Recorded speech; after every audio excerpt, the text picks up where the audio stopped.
In the quaint village of Gigglesworth, renowned for its cheerful nature and smiling faces, there was a peculiar occurrence.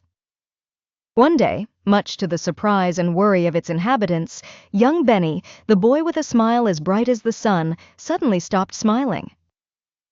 Benny's grin wasn't just any grin, it had the power to lighten moods and bring joy to everyone he met. Naturally, this disappearance of his smile was seen as a crisis of monumental proportions for the villagers. Benny's closest pals, Pip the playful puppy and Sally the savvy squirrel, immediately took notice. Acting as if part of a detective duo, they decided to take on the case of the missing smile. "We must bring back Benny's sunshine," Pip declared, wagging his tail enthusiastically.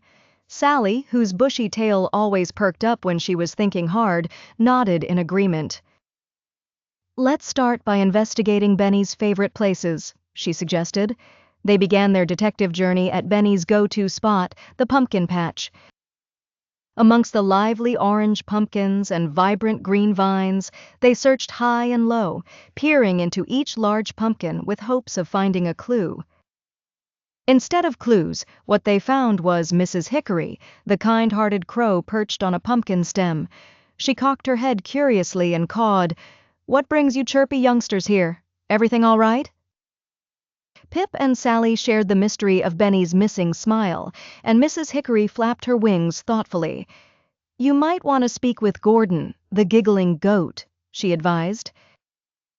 He was munching around the meadow and had heard quite a few peeping tweets. Pip and Sally quickly trotted to the meadow where Gordon was indeed busy nibbling on daisies. "A missing smile, you say?" Gordon chuckled, his beard bobbing up and down. "If I recall correctly, Benny seemed down after his balloon burst yesterday evening." He pointed a hoof towards Flutterby Pond.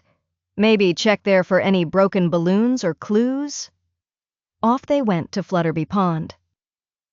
The pond sparkled in the sunlight and reflected a messed-up rainbow from a shallow puddle. Boarding the idea that this might be their lead, Pip and Sally looked around. Just then, a flash of orange caught Sally's eye. Floating gently on the pond's edge was a burst balloon, its once vibrant orange now a little bit more dull. As she retrieved it with her tiny paws, Benny himself appeared by the pond, looking disgruntled. "Hey, Benny, we've been looking for you!" Pip exclaimed. "We found the popped balloon. Is it what's making you frown?" Sally asked, waving the lifeless rubber. Benny nodded. "It was my favorite balloon, and when it popped, it took away my smile with it, I guess." This was a mystery that couldn't be solved by fixing the balloon, but Pip had a fantastic idea. "You know, Benny," he wagged, "that balloon was fun while it lasted, and losing it allows us to find another that brings even more joy. How about a trip to the fair tomorrow where they have the biggest balloons around?" Benny pondered for a moment, and then, to the great pleasure of both his friends, a hint of a smile curled on his lips.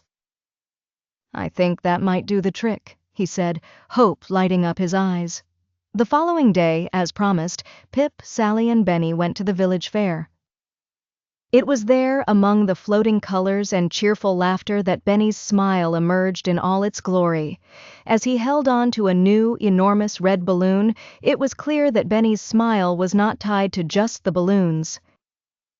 Instead, it was tied to the love of his friends and the village that cherished him. The village of Gigglesworth celebrated the return of Benny's smile, knowing once again peace was restored through moments of friendship and understanding. And so, the case of the missing smile was solved, reminding everyone that sometimes it's okay to feel a little deflated, as long as we remember to seek out our own happiness, and to help others find theirs too.